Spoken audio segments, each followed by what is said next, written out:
भारत माता की एकदम जोरात आवाज आला पाहिजे. भारत माता की भारत माता की. हे बघा, छीनकर खाने वाले का कभी पेट नहीं भरता और बांटकर खाने वाला कभी भूका नहीं मरता, ही अशी म्हण आहे. आणि खरोखर सर, आपण जेव्हा ही व्यथा मांडली, अतिशय दुःख होतं की आपण आपला भारत स्वतंत्र होऊन आज कित्येक वर्ष झाली तरी आपल्या ह्या आमच्या महिलांना, बहिणींना, आमच्या आईवडिलांसारखे जे आहे आणि हे मुलं जेव्हा अजूनही अडचणीत आहे हे बघून शोकांकित आहे खरोखर या भारताची. म्हणजे जेवढा तुमच्या गावाला एक दिवसाचं जेवढं अन्न लागतं ना, तेवढा खर्च नेते मंडळी त्यांच्यावर खर्च करता. एक एक दिवसात पाण्याचा खर्च असेल त्यांचा. शोकांकित आहे. परंतु मारने वाला अगर ईश्वर है तो बचाने वाला भी ईश्वर होता है. आणि ते आम्ही नाम मात्र आहोत. आमच्या सोबत जे आमचे सहकारी आहे, या महिला वर्ग आहे, मोठमोठ्या पदांवर कामं करतात. आणि जेव्हाही आम्ही काही ठरवतो की एखाद्या गावामध्ये आम्हाला मदत करायची, तर आम्ही सर्व एकत्र येऊन, हा असा छोटा मोठा ही आमच्याकडनं भेट आहे. आम्ही काही खूप मोठे नाहीये, नाम मात्र आहोत. आणि मुलांना मी सांगतो, चांगलं शिक्षण करा. मुलींनी सुद्धा खूप शिक्षणात लक्ष द्या. इतकं काही अभ्यास केला पाहिजे मुलांनी की त्यांनी ठरवलं पाहिजे की एक दिवस मी साहेब बनेल. आणि ज्या दिवशी तुम्ही मोठे होणार त्या दिवशी तुमच्या समोर असा कोणी गरीब असेल तर त्याला मदत नक्की करा. आणि तोच खरा धर्म असतो. आणि सर, मी एक आश्वासन देऊ इच्छितो आपणास की मी जेव्हा बघितलं इथे गावात आल्यानंतर रेंज नाहीये. म्हणजे आपण कुठल्या जगात राहतो, मला खरोखर खूप वाईट वाटतं. आज सन्माननीय आपले पंतप्रधानांचा हा जन्मदिवस आहे. त्यांनी बालकांसोबत जो शेअर केला होता, आम्ही जी लहानपणाची जी फोटो बघतो, खूप आनंद होतो. तसंच आपल्यासाठीही साई धन वर्षा फाउंडेशन कायम मदत करेल.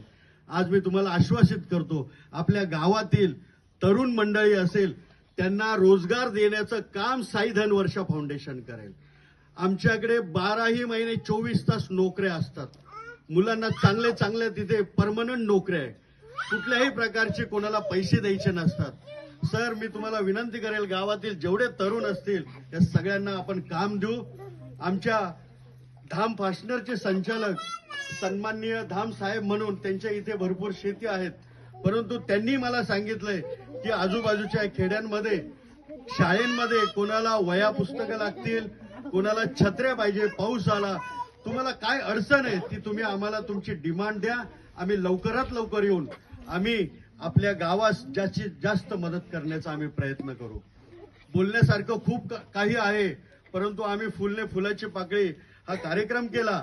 आणि या कार्यक्रमाचं सर्व जे अध्यक्षस्थान आहे, आमच्या नाशिकच्या समाजसेविका सन्माननीय ज्योती परदेशी यांनी अक्षरशः 1 महिन्यापासून हे टार्गेट ठेवलं.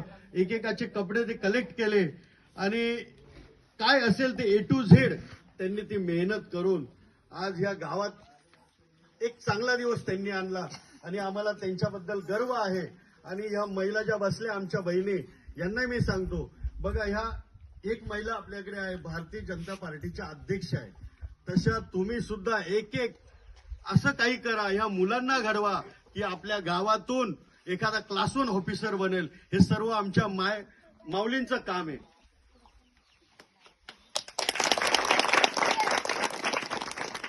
तसेच माझे मित्र उद्धम सिंग साहेब, भगवानजी घुगे, नानाजी भवर, आमचे यादवजी, आणि इथे मेकअप आर्टिस्ट आलेले आहे सन्माननीय प्रतिभा आहेर, तसेच अकोलकर मॅडम, या सर्वांचं मी स्वागत करतो की यांनी वेळात वेळ काढून या गावात ते आले.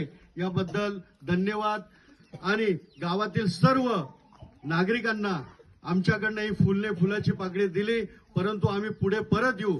आणि जे मोबाईल बद्दल बोललो, टॉवर, तर आपल्या काही कंपन्या ओळखीच्या आहे, तुम्हाला लवकरात लवकर इथे टावर चालू करून देऊ की जेणेकरून तुमचं हे जी कनेक्टिव्हिटी पाहिजे ती चालू होईल.